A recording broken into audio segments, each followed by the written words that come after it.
Hello. We are currently looking at an article from Nepal News.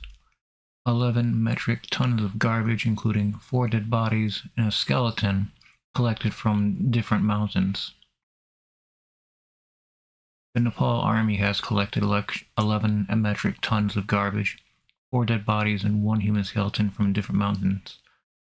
Cleaning up of the major mountains in the country is being carried out by the Nepal Army since 2019 under the title Clean Mountains Campaign.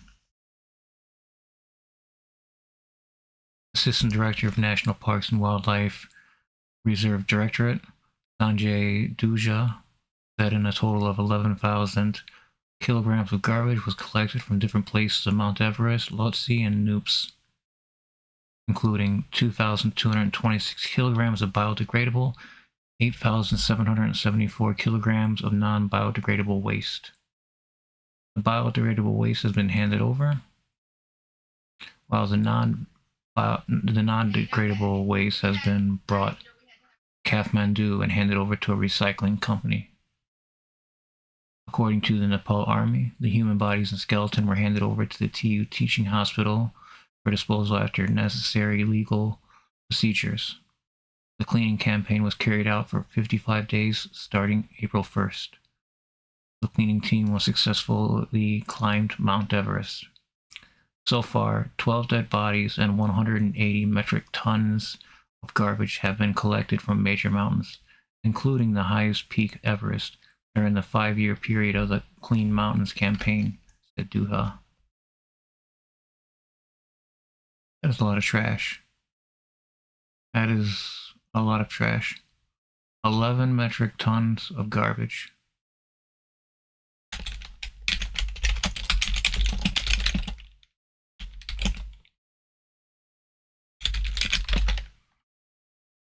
Or 24,250 pounds.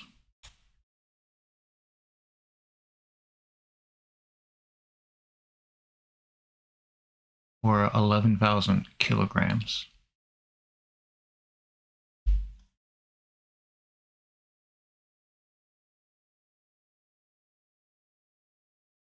I'd like to see the corresponding video that would be more of the propaganda behind it, because that is a lot of trash to pick up. Good on them.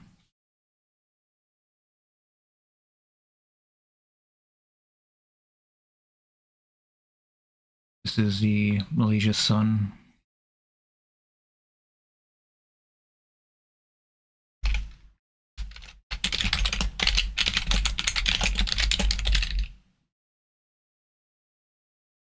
Huge giant clam loss in the South China Sea. Manila, the Philippines. The Philippines accused Chinese fishermen of causing a massive loss of giant clams in a disputed shoal controlled by China's Coast Guard in the South China Sea and urged international inquiry into the environmental damage in the area. The Philippine Coast Guard presented surveillance photographs showing Chinese fishermen harvesting a large number of giant clams over several years in the lagoon at Scarborough Shoal. Signs of such activity stopped in March 2019, but parts of the surrounding coral appeared badly scarred, indicating a futile search for the Chinese for more clams. The lagoon, known as the Bajo de Mazinloc to Philippines and Guandao to the Chinese, is a prominent fishing area off the northwestern Philippines. Those were the last remaining giant clams that we saw in Bajo de Mazinloc, said Philippine Coast Guard spokesperson Commodore J. Torrelia. We are alarmed and worried about the situation that's happening here. The Chinese embassy in Manila did not immediately respond for requests for comment. Beijing has repeatedly asserted its sovereignty over much of the South China Sea, involving disputes with the Philippines, Vietnam, Malaysia, Brunei, and Taiwan. The Indonesian Navy has also clashed with Chinese Coast Guard and fishing vessels in the Natuna waters on the margins of the South China Sea. The Philippines has adopted a policy of publicizing China's actions in contested waters to gain international support. The news conference was its last effort to condemn China's management of the Scarborough Shoal. China seized the shoal in 2012 after a standoff that ended when Philippine government ships withdrew based on what Manila saw was a deal brokered by American officials.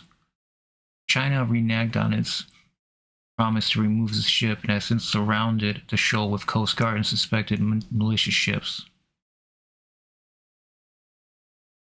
The Chinese Coast Guard has had multiple skirmishes with Philippine patrol ships and fishing boats, preventing them from entering the lagoon. Recently, Chinese ships fired powerful water cannons, damaging Philippine Coast Guards and fishery vessels. They are preventing us from getting into the lagoon. We can ask third-party environmental groups or even the United Nations to do a fact-finding mission to determine the environmental situation. The Philippines has brought its territorial dispute with China to international arbitration and largely won. 2016 ruling invalidated China's expansive claims to much of the South China Sea and cited Chinese actions causing environmental damage. China refused to participate in the arbitration, rejected its ruling, and continues to defy it. These territorial hostilities have sparked fears of larger conflict involving the U.S., which is obligated to defend the Philippines if Filipino forces, ships, and aircraft come under attack in the South China Sea.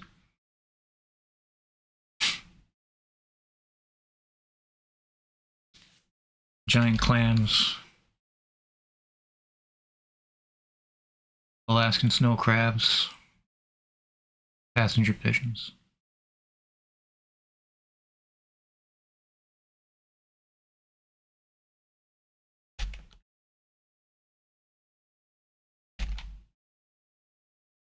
This is from South China Morning Post, scmp.com. South China Sea, Philippines set to file case over reef damages against Beijing within weeks. Manila says it will ensure its complaint is backed by solid evidence of the damaged coral reefs caused by Chinese actions. Analysis warned Beijing might perceive any such formal complaint as an affront to its reputation and could retaliate against Manila in several ways. The Philippines has said its plans to file a formal complaint against China over the environmental damage to its territory in the South China Sea within a few weeks. While analysts say such a move would have little chance of being heard in an international court, it could highlight China's ecological irresponsibility. Department of Justice spokesperson Miko Clavino said on Thursday the agency was working with the Office of the Solicitor General to file the complaint backed by solid evidence showing the damaged coral reefs around the Sabina Shoal and other legal acts such as Chinese fishermen harvesting endangered giant clams. But we are confident that in a few weeks we will complete our complaint and the attached evidence. So hopefully with the help of the Office of the Solicitor General, we'll be able to file an environmental case against China. The situation of Sabina Shoal mirrors recent events at Sandy Cay near Pagasa Island in the West Philippine Sea, where coral reefs were severely damaged due to the actions of Chinese fishermen, and debris was thrown throughout the area, according to Philippine authorities.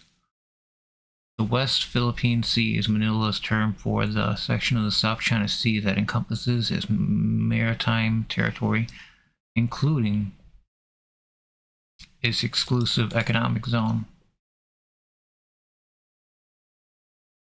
The idea of filing a complaint against China started in September 2023 when Justice Secretary Jesus Crispin Remulla learned from the Philippine military about massive coral harvesting at the Rizal Reef seabed, another feature within the Philippines' international recognized exclusive economic zone. Remulla said that the Manila might file legal action against Beijing in 2024. The Brazil reefs are near the island of Palawan, a southwestern Philippine island bordering the disputed waters. In 2016, the Permanent Court of Arbitration of The Hague ruled in favor of the Philippines on a case regarding territorial rights of the South China Sea, dismissing China's claims to disputed waters as delineated by its so-called Nine-Dash Line. China rejected the ruling as illegitimate and continues to assert its territorial claims, leading to numerous clashes with Philippine forces. Attorney Aldrin Alba, a legal expert at the Political Economic Elemental Researchers and Strategist think tank, told This Week in Asia that China could have violated the Philippine law if it used any fishing method that destroyed coral reefs and other marine life within Manila's exclusive economic zone.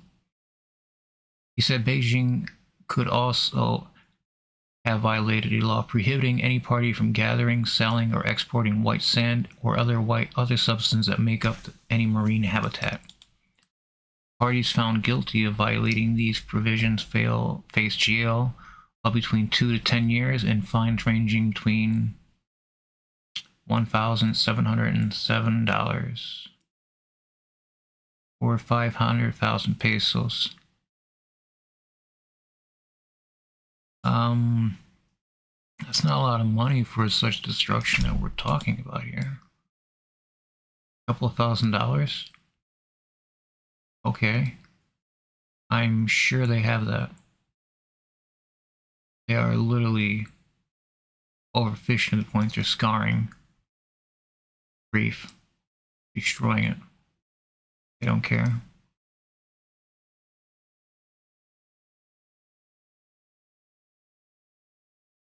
Since the Philippines plan to file a case against another country, Alba said the complaint must be lodged before the Permanent Court of Arbitration, PCA, or the International Court of Justice, both in The Hague. Filing such a complaint could worsen the already strained relationship between the Philippines and China, Alba said, noting that Beijing would perceive the case as an affront to its reputation and could retaliate against Manila with diplomatic pressure or other countermeasures involving trade and investment. The Philippines needs to be cautious to prevent any escalation of the tension with China. The filing of such a case would surely draw international attention, and countries with an interest in the West Philippine Sea would closely monitor the proceedings, he added. China will ignore complaint.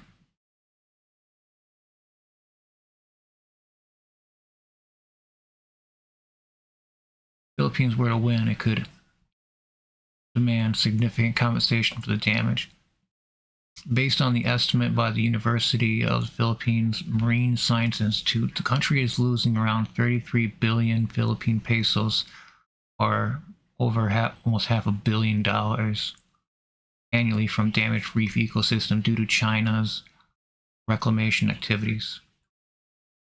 In 2015, the U.S. compensated the Philippines US $1.97 million for damage inflicted by its USS Guardian Navy vessels on the Botapa Reef Natural Park in the Sulu Sea, a UNESCO World Heritage Site.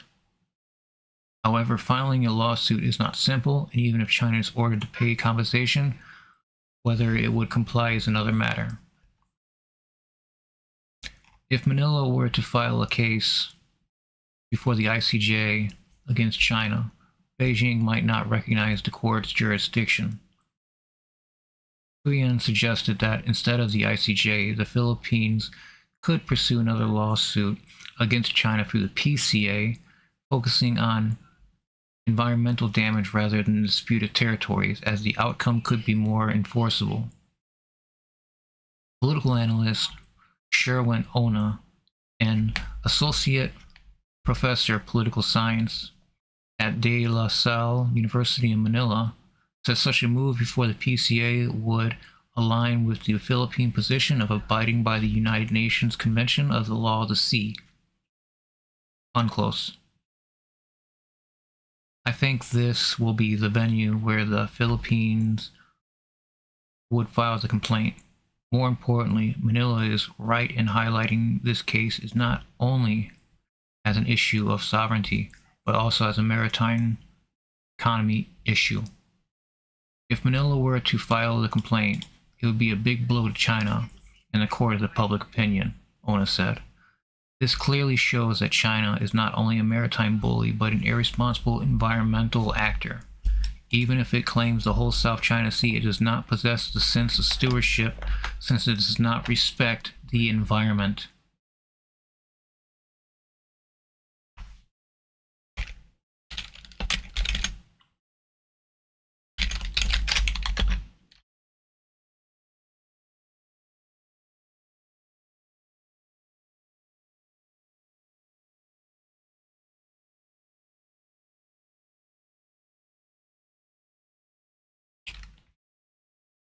Alright, I thank you for watching. Thank you for your interest in this topic. If you haven't already, please like the stream, subscribe to the channel, it helps me out immensely. I will be back with another stream soon. Please take care.